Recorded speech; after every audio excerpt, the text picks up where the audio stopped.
Alors, bonjour tout le monde. Aujourd'hui, nous avons Dr. Neda Farhay encore, qui nous a donné plusieurs conférences sur des sujets liés à la santé mentale. Aujourd'hui, elle continuera à discuter du, I guess, PTSD. What's the word for that in French? ESPT. Okay, oui. Merci. You can begin whenever you're ready. Oh, do you need me to share anything, or are you No, good sharing? Okay, Bonjour. great. Bonjour tout le monde. Vous me voyez? Hopefully, Non. all right. Looks like we have Port-au-Prince as well. Right. Allô, bonjour, moi c'est Neda Faher, merci, je suis bien enchantée de vous revoir, ça fait du bien, aujourd'hui on n'a pas beaucoup trop de personnes et je ne vois pas très bien non plus. Alors ce qu'on va faire, c'est que vous vous rappelez qu'on avait déjà partagé un document de MHCAP avec tout le monde. Est-ce que tout le monde l'a reçu il y a déjà quelques mois? Yeah, I think I sent that last time. Ok, donc on va se référer à ce document.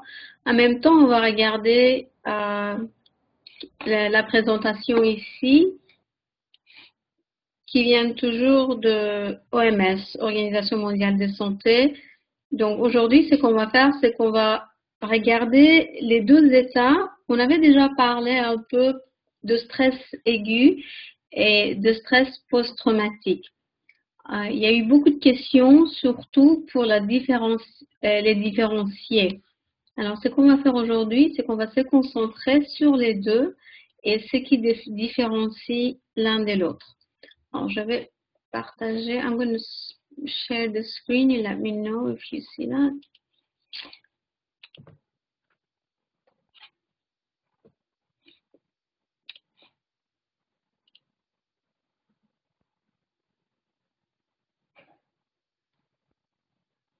I only see like 500 screens.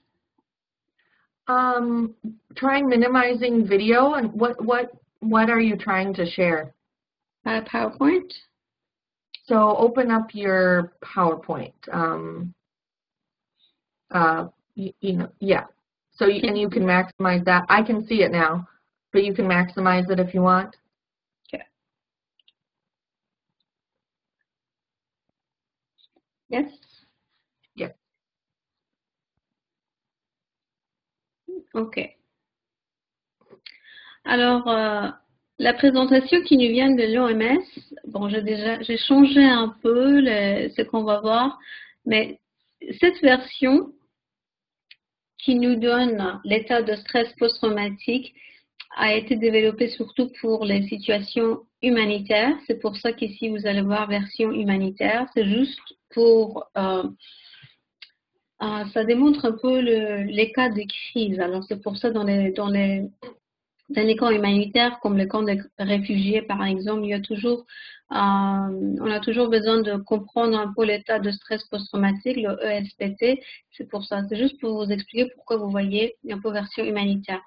Alors ça, c'est pour l'état de stress post-traumatique, mais on va aussi regarder le stress aigu. On va regarder les deux. Alors, l'état de stress post-traumatique, ça commence comment? D'habitude, souvent, vous allez voir que le commencement, l'événement qui amène l'un ou l'autre, c'est un peu pareil. Okay? Dans les situations d'urgence, okay, les gens peuvent être exposés à une série d'événements potentiellement traumatiques. Donc, c'est pas parce qu'on a passé par une expérience traumatique qu'on va obligatoirement avoir un diagnostic ou avoir même les symptômes. Okay? C'est pas tout le monde qui va développer les symptômes de l'un ou de l'autre. Souvent, les réactions qu'on a, ce sont des réactions normales. C'est normal d'être stressé, d'avoir des tremblements, par exemple, de main, ou il y a des choses qui arrivent qui sont très, très normales. Okay? La plupart du temps, c'est normal et c'est quelque chose qui se passe tout seul. On n'a rien à faire. Mais ça peut aussi que ça se développe un peu plus. Donc, là, si vous voyez l'état de stress post-traumatique, l'introduction, c'est pareil pour les identifications de stress post-traumatique et aussi les identifications de stress aigu. Donc, toujours après un événement qui peut être potentiellement traumatique. Et c'est récent. Alors, la différence, c'est que quand vous voyez le stress aigu, c'est que souvent, c'est quelque chose qui vient d'arriver. Notre document ici dit un mois, mais en principe, c'est quelques mois, quelques semaines. Ça peut être quelques jours, ça peut être quelques heures ou quelques semaines. Alors, quels sont les symptômes quand on regarde pour le stress aigu tout seul? Donc, les symptômes qui sont importants pour le stress aigu, on va les regarder. Mais ici, on regarde aussi pour voir s'il y a d'autres conditions mentales. Okay? Donc, si on regarde aussi s'il y a aussi la dépression qui est présente, évidemment, on peut aussi vous pouvez avoir le ESPT aussi bien que le stress aigu, donc ça peut exister, ils peuvent coexister en même temps. C'est pas que c'est en même temps, parce que vous pouvez avoir le ESPT et puis avoir aussi le stress aigu. Okay? Ça peut. C'est juste pour la différenciation. On va les regarder un peu plus aussi. Évidemment, s'il y a la consommation de substances, parce que vous allez avoir les symptômes qui se ressemblent. La psychose est une autre chose, le suicide, s'il y a des idées suicidaires et d'autres problèmes de santé mentale qui sont importants. Donc, quand on regarde l'identification, on regarde un peu les symptômes, évidemment, les symptômes significatifs de stress aigu, mais aussi, il faut essayer de voir s'il y a d'autres conditions qui sont déjà là.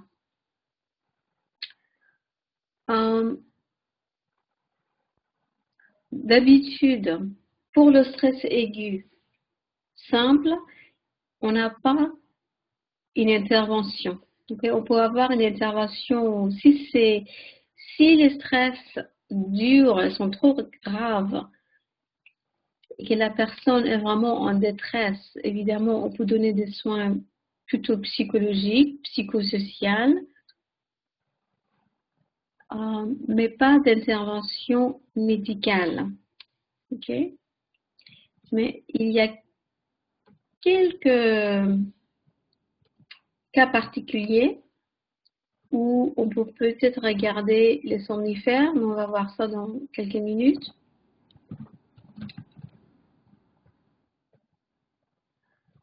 Alors, les symptômes peuvent inclure, on peut avoir les plaintes physiques, les plaintes psychologiques aussi, mais qui ne sont pas très spécifiques. Okay? Ils ne sont pas médicalement expliqués. Okay? Souvent, les mots, les gens qui ont mal au dos, mal au ventre, mal à la tête, avec les enfants, souvent c'est mal au ventre. Hein? Avec les enfants, c'est souvent, ils ont mal au ventre. Les adultes, c'est souvent, selon mon expérience, les maux de tête. Mais vous allez voir qu'il y a une large gamme de plaintes qui ne sont pas expliquées. Okay? Vous allez faire des tests, on ne peut rien trouver. Donc, ces symptômes peuvent inclure des réactions qui sont liées. Okay? Ce sont des réactions qui sont liées à certains événements. On regarde la durée. Donc, la durée de temps, c'est quelques jours, quelques heures, quelques semaines, mais pas plus qu'un mois. Okay? Si ça dépasse un mois, on va regarder le ESPT. Si jamais c'est ça qui dure, mais en principe, ça passe. Les symptômes peuvent être assez graves. La détresse peut être assez grave. Donc, la personne va avoir un peu de difficulté ou même beaucoup de difficultés dans le fonctionnement quotidien. Ils n'y arrivent pas.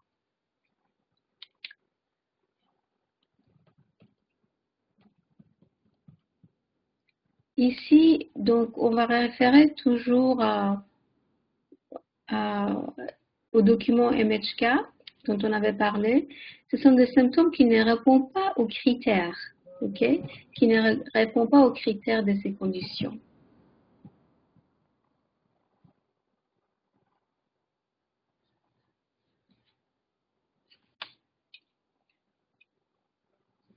Un instant, je vais juste arrêter ça parce que ça va nous... Ok.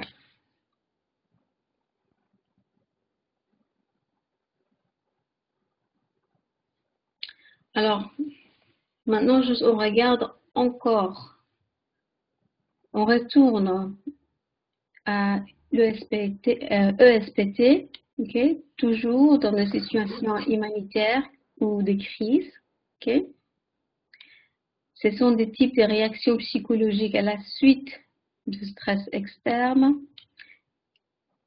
Ça peut être transitoire. Vous allez voir, c'est pareil. Hein? On a parlé de stress aigu. Maintenant, on parle de stress post-traumatique. Vous allez voir ça dans le bouquin. Okay? Vous allez voir qu'il y a beaucoup de ressemblances.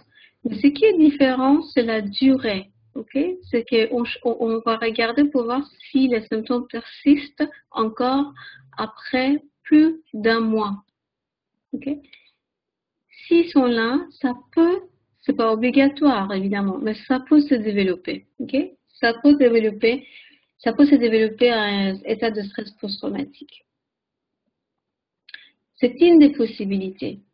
Okay? Ça peut être autre chose, mais c'est juste une des possibilités de pathologie qui peut se présenter.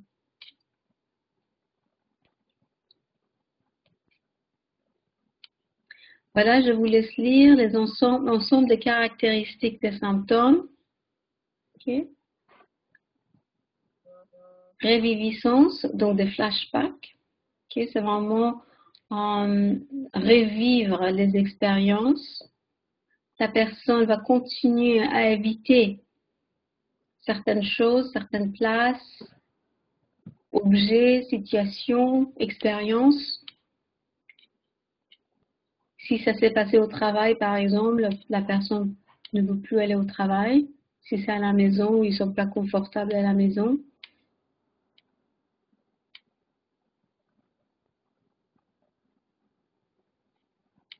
Et la personne a un sens élevé de menace. Okay? C'est vraiment, et il pense que c'est actuel, qui va arriver tout de suite. Même si l'événement s'était passé il y a un mois, 2 mois, 1 an, la personne se sent sous une situation où elle a le sentiment que la menace est actuelle. C'est ce qu'on appelle hypervigilance. Okay? Vous avez peut-être entendu hypervigilance. Vous allez voir ça, et ça persiste et ça existe un peu partout, dans toutes sortes de situations. Alors, on précise la persistance plus d'1 mois. Okay?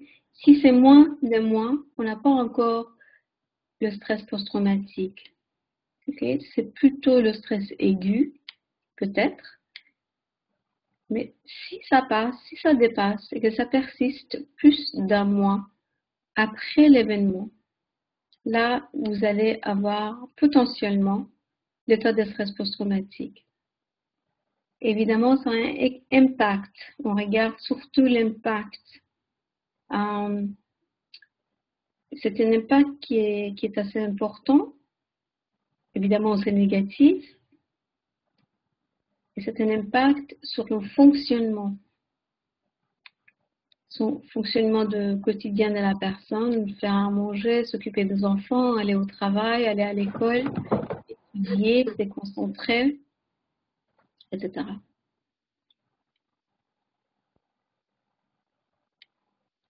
Alors, on revient. On a déjà parlé de ça, mais puisqu'il y a eu quelques questions l'autre fois, je vous ramène le stress aigu. Donc, toujours en réponse à un stress sévère. La durée de quelques heures, quelques semaines, mais les symptômes sont graves. Voilà, en résumé.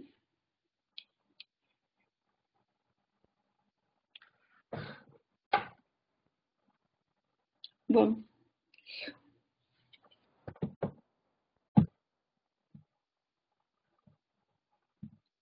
ImageGap ne couvre pas l'anxiété. Évidemment, pas tout seul. De toute façon, pas encore en ce moment. Mais on va regarder les symptômes d'anxiété vite fait, juste pour nous donner une idée. Quand on parle de l'anxiété, de stress aigu, quel genre d'anxiété on en parle? Okay? Là, ce sont des anxiétés qui sont très marquées. Okay? Ce n'est pas juste un sentiment général de l'anxiété. Ce sont des symptômes qui sont aigus, qui sont vraiment très marqués. Okay? Donc, ça peut commencer, ça comprend la transpiration, c'est normal, c'est assez fréquent aussi. Les bouffées vasomotrices, tremblements. La personne aussi peut très bien verbaliser les sentiments de peur, de stress.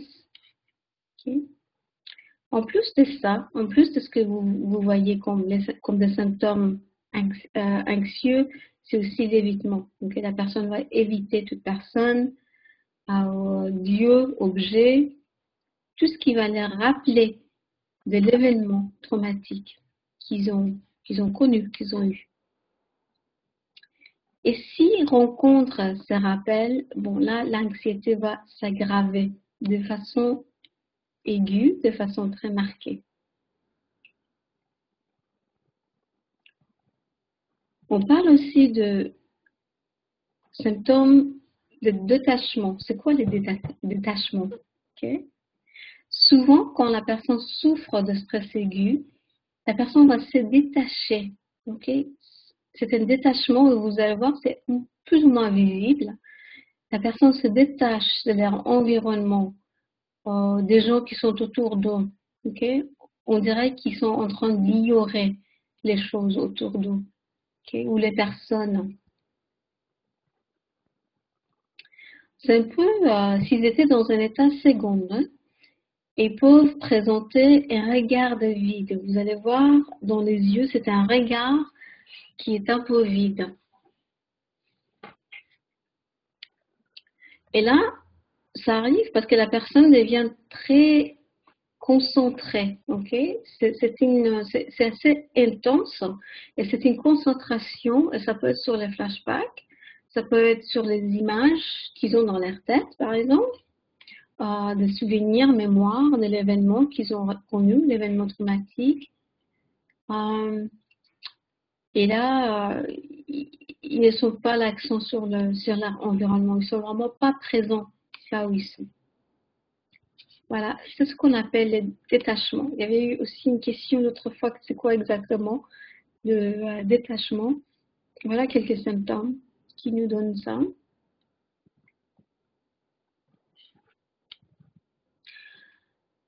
On avait aussi parlé des difficultés pour identifier. Donc, la personne qui souffre d'un ESPT. Donc là, il y a eu un événement, il y a eu peut-être eu le stress aigu, souvent c'est le cas. Ça fait déjà quelques semaines, un mois, plus d'un mois, les symptômes sont toujours là. Okay. Là, vous allez voir, il y a d'autres problèmes qui peuvent s'ajouter. Okay. Là, vous allez voir le problème de sommeil. Okay. Un manque, souvent c'est un manque de sommeil, la personne n'arrive plus à s'endormir. Il y a des symptômes d'irritabilité, humeur anxieuse, la personne peut être déprimée ou des symptômes ou humeur déprimée qui persistent aussi. On a déjà parlé, une large gamme de plusieurs symptômes physiques qui persistent sans cause apparente. Okay? On a parlé de maux de tête, palpitations cardiaques aussi. Alors, c'est pour ça qu'on dit le ESPT peut être difficile à identifier parce que comme vous voyez, il y a des symptômes qui ressemblent à plusieurs autres choses, plusieurs maladies, n'est-ce pas? Évidemment, ça ressemble le stress aigu, la dépression, l'anxiété, irritabilité, mais aussi une maladie physique. Est-ce que la personne va avoir plusieurs plaintes sur les symptômes physiques?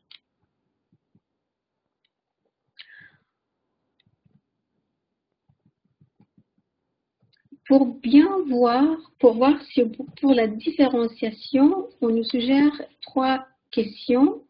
Ce sont des questions sur les symptômes de réviviscence, donc vraiment les flashbacks.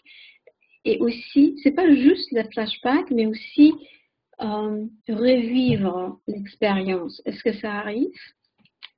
Évidemment, la personne va continuer à éviter la situation, les personnes, les objets ou les endroits. Et un sentiment exagéré des situations de menace. Okay? Des évaluations exagérées des situations de menace. Donc, ces 3 questions, ce que je vous propose, ces 3 questions pour vraiment aider, pour différencier les symptômes des autres maladies et pour diagnostiquer le ESPT.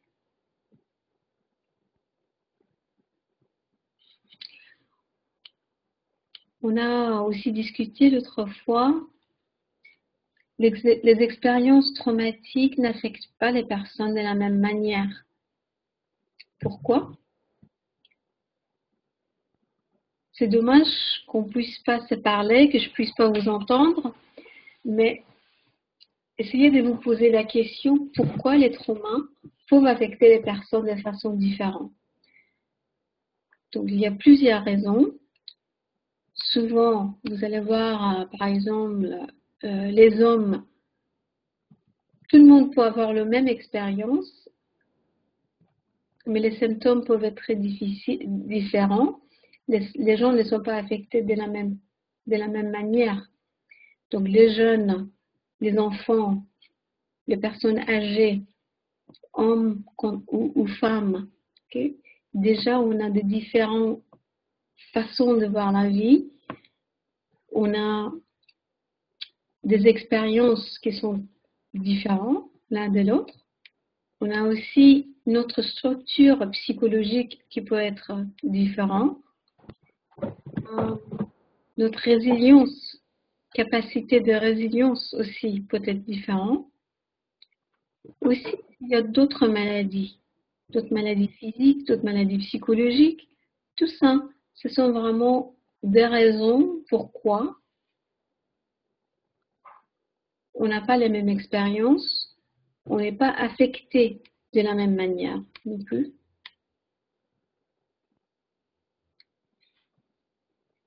Alors, on revient à un résumé.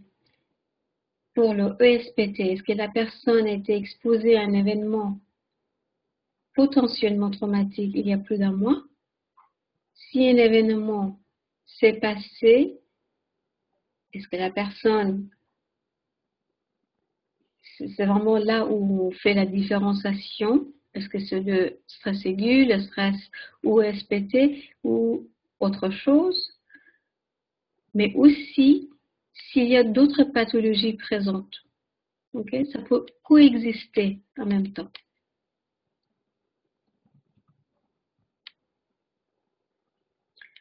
Là, pour le stress aigu, vous allez voir, c'est pareil. Okay? Est-ce que la personne a déjà vécu un événement traumatique, potentiellement traumatique? S'il y a eu un événement, est-ce que ça s'est passé le dernier mois? Okay? Quelques semaines, un mois? Est-ce que la personne rencontre toujours des symptômes qui les impactent et qui sont graves? Encore, ce qui est important, est-ce qu'il y a une condition concurrente? Ça, c'est important. Souvent, quand vous allez voir des personnes qui ont des maladies mentales, souvent, on arrête de poser d'autres questions. Et vous allez voir ça, moi, j'ai vu ça en Afrique, on voit ça un peu partout. On a vu ça ici à Montréal, au Canada. Okay? Quand la personne se présente avec une maladie mentale, le stress aigu, évidemment, on est là pour poser des questions sur cet état. On fait une évaluation, mais c'est important de continuer l'évaluation pour voir s'il y a d'autres conditions. D'accord? Donc, ça peut arriver à n'importe qui, n'importe où, n'importe quelle culture. C'est pour ça que j'indique cette question encore. C'est vraiment, vraiment important de poser la question, est-ce qu'il y a une autre condition, okay, qui existe en même temps?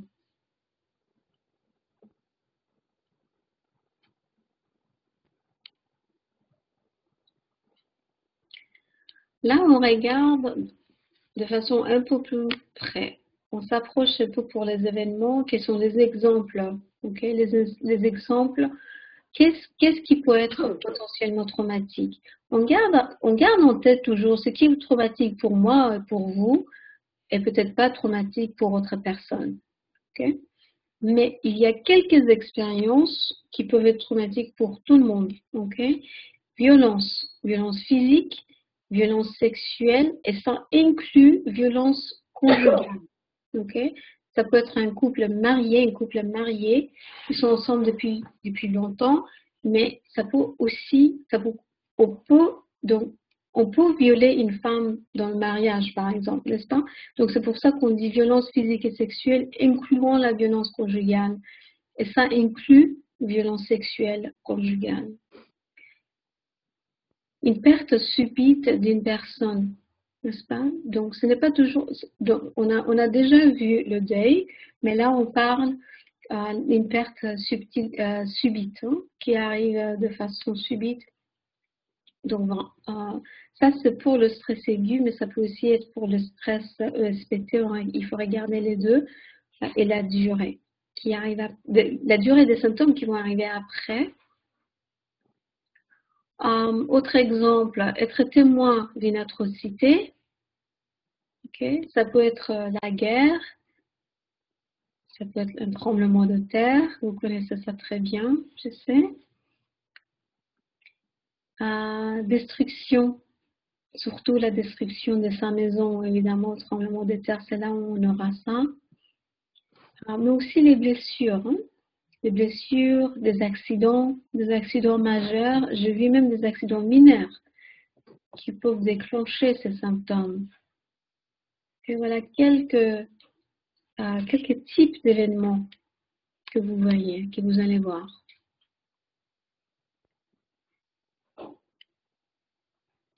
Les conditions concurrentes. Donc,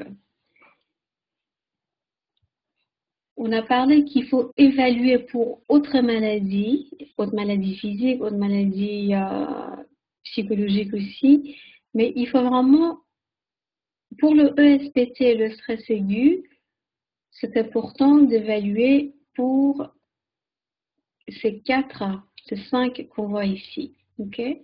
Donc, demander pour d'autres pathologies, vraiment poser des questions pour comprendre bien la consommation d'alcool, des substances, la drogue. Okay? On regarde surtout les conditions concurrentes pour les suicides. Est-ce que la personne a des idées suicidaires? Est-ce qu'il y a pas juste des idées, mais aussi des plans? Pour les suicides, on regarde si c'est déjà arrivé. Est-ce que ces idées existaient il y a 1 an, il y a 5 ans? Parce que vous allez voir, les idées suicidaires peuvent persister, ils peuvent revenir aussi. Et aussi des questions sur l'humeur. Okay? Parce qu'on peut avoir le ESPT aussi bien que la dépression, on peut avoir le stress aigu, puis qui peut se développer vers la dépression. Okay? Donc, vraiment les conditions concurrentes, surtout tout ce qui concerne l'humeur. Okay?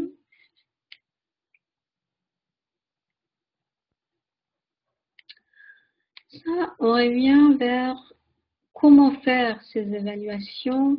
En principe, il y a des vidéos. On a essayé des vidéos la fois passée, mais je trouvais que ça ne s'est pas très bien passé. Je ne sais pas si tout le monde l'a vu. C'est des vidéos qui ont été faites en Liban, donc ce sont en arabe. Mais il y a des sous-titres en anglais, français. Ils sont pas très visibles, surtout pour vous, je pense. Donc, on va pas répéter ça. Mais c'est important d'établir une relation de confiance. Donc, voilà quelques exemples qui ont été donnés. Donc, construire la confiance, c'est vraiment la façon dont vous parlez à votre patient. Je suis content que vous soyez venu, je suis content que vous soyez là. Mais de dire ça de façon assez honnête, évidemment. Vraiment sentir et démontrer l'empathie. Ok? Donc vraiment comprendre que cet événement était terrifiant pour la personne. Okay? Et avoir la communication à ce sujet. Donc démontrer l'empathie, clarification. Okay? De dire vraiment, j'ai bien compris, je comprends ce que vous me dites. Vous allez clarifier, okay? Ce que la personne vous dit. Donc, ça peut être une répétition de ce qu'il vous a dit. Ça peut être un résumé, faire un résumé de l'histoire que la personne vient de vous dire. Et démontrer l'empathie à travers. Aussi, ce qu'on fait en thérapie en général, vraiment d'utiliser le langage non verbal. Donc, vraiment une communication non verbale.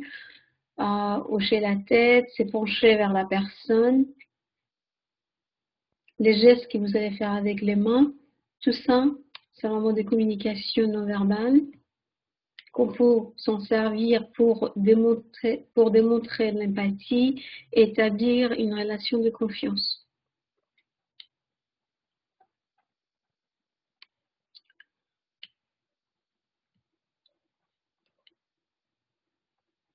Alors, comment poser des questions sur l'événement traumatique? Ok.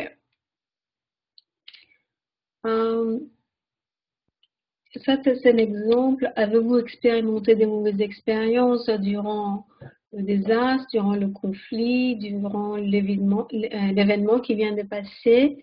Okay? Mais essayez de voir si la personne dont vous parlez, dites-moi un peu plus à propos de ce qui passait pour vous, votre expérience. Okay? Comment est-ce que vous étiez affecté par le désastre? Comment est-ce que vous étiez affecté par le conflit? Okay? Est-ce que vous avez perdu soudainement quelqu'un? Okay? Un enfant, un mari, une femme, des parents, des amis, des voisins?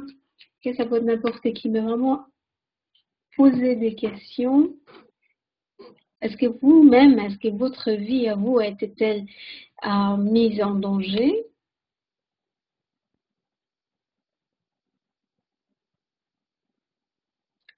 Et puis, ou même, est-ce que vous, ça peut être n'importe quelle expérience, mais ici, il dit, est-ce que avez-vous expérimenté quelque chose horrible qui vous fait vous sentir très mal? Ça, c'est mal écrit, je pense que c'est mal traduit, mais c'était pour le résumé de ce qu'on vient de dire. Bon. Quel degré d'information est suffisant? Ok? Il y a eu plusieurs questions aussi la fois passée. On a eu beaucoup de questions à ce sujet. Quel degré d'information? On ne peut pas poser trop de questions. N'est-ce pas? On avait parlé de ça longtemps à ce sujet. Il faut poser des questions également. Vous êtes là pour faire l'évaluation, mais on ne pose pas trop de questions. C'est juste pour avoir l'information qu'il vous faut pour faire la diagnostic. Et quel degré d'information est suffisant? Juste les faits. Okay? On n'a pas besoin de tous les détails de cet événement. Vous n'avez pas besoin de tous les détails de l'expérience de la personne pour juger si cet événement était potentiellement traumatique. C'est la personne qui a eu l'expérience, la personne va vous le dire, vous allez voir aussi les symptômes. Vous avez juste besoin vous avez besoin de comprendre juste les faits, juste quelques données, ok? Mais pas des détails. On n'a pas besoin de trop de détails. Les détails, si on pose trop de questions, vous allez aggraver les symptômes. Il y a un risque. Ça risque d'aggraver les symptômes et ça risque aussi de ramener les flashbacks, de revivre cette expérience.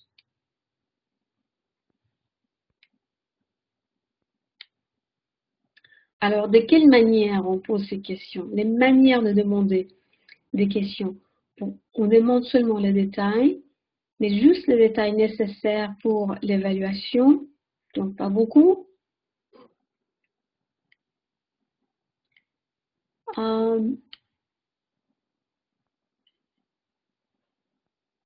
Et là aussi, dans toutes les évaluations que vous allez faire, c'est important que la personne, le patient se sente en contrôle de la situation de procédure. Okay? Il faut lui donner le temps, il faut lui donner l'espace qui est nécessaire pour en parler, pour s'exprimer. Souvent, une question qu'on me pose, combien de temps, souvent comme médecin, vous allez voir qu'il n'y a pas beaucoup de temps pour poser ce genre de questions. Il n'y a aussi pas beaucoup de temps pour laisser le temps à la personne de s'exprimer. Mais l'évaluation psy, ça prend du temps, donc il faut vraiment accorder le temps qu'il faut. Prenez le temps, vraiment donner le temps. Pourquoi on fait ça? Parce que la personne a vraiment besoin de se sentir en contrôle quand il est avec vous, quand vous êtes en train d'évaluer et diagnostiquer ces situations.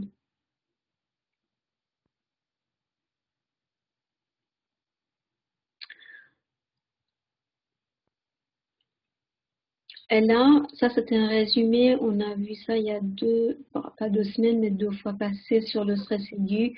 Donc en résumé, pour le stress aigu, toujours comment demander, ok, quel type de stress, est-ce que la vie était en danger, est-ce que vous avez vécu quelque chose de très effrayant, qui était terrible, qui vous a fait peur, qui vous a fait vous sentir très mal.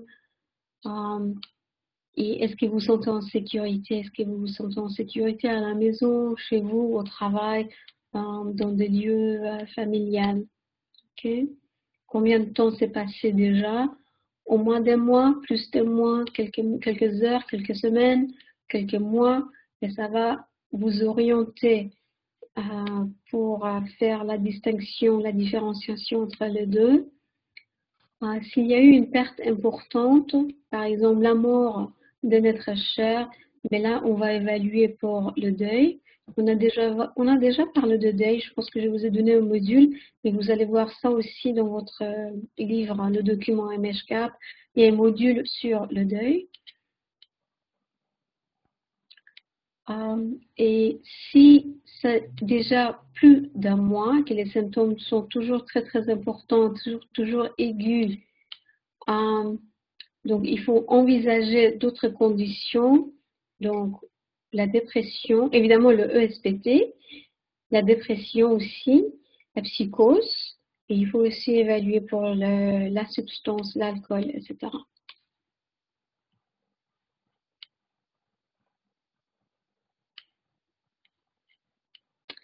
Donc là, on revient toujours encore de comment parler. Bon, donc on a parlé comment évaluer, mais là, quand vous êtes, par exemple, pour donner les thérapies, l'intervention, évidemment, vous allez parler de ces événements, mais comment le faire? Comment parler de ces événements? Okay. Donc, la direction qui donne ici, je vais souligner ça, c'est de ne pas forcer la personne, donc ne pas forcer à parler. Vous allez voir surtout des conditions, les viols par exemple, l'amour, la guerre aussi. La personne n'a pas tellement envie d'en parler trop, donc il ne faut pas les forcer, c'est important. n'est pas forcer la personne à parler de son problème. Il est là, il cherche votre aide, il est là pour cette évaluation, évidemment, mais on ne peut pas forcer la personne, et ça, c'est important. Si la personne veut vous parler, évidemment, ça devient très important de d'accorder le temps qu'il faut pour écouter. Okay. Il faut laisser le rythme pour la personne qui parle à leur rythme. Okay. Évidemment, assurer la confidentialité dont on a parlé.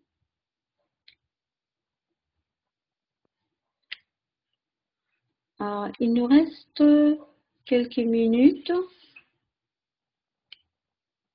Je pense que oui, les flashbacks. Il y avait une question, je pense que j'aurais mis ça parce qu'il y a eu la question la fois passée à la dernière minute sur réviviscence des souvenirs pour le ESPT. Donc, c'est quoi exactement? Ben, il s'agit de souvenirs répétés. Okay? Je n'ai pas tellement envie d'en penser, mais les souvenirs qui est bien hors de mon contrôle. Et c'est pas juste des mémoires, ça vient avec un peur, ça vient avec l'horreur. Okay?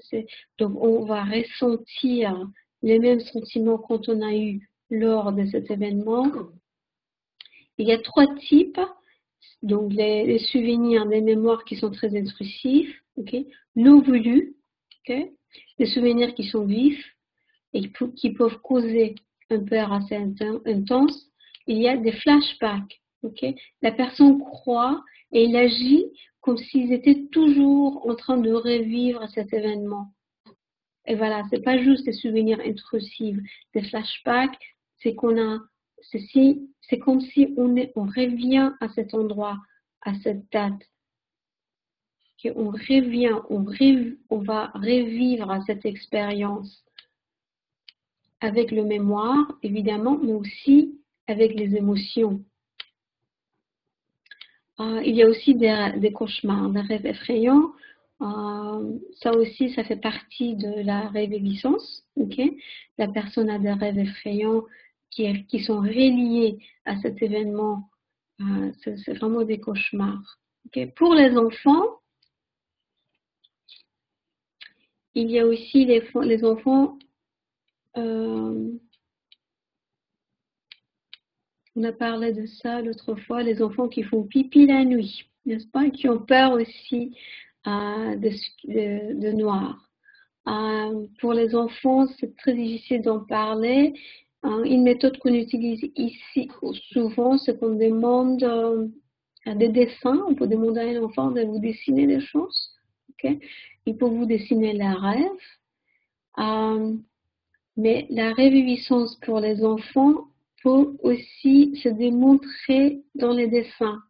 Donc, qui vous font des dessins à votre bureau ou à la maison, on peut voir la réviviscence à travers les dessins qu'ils font.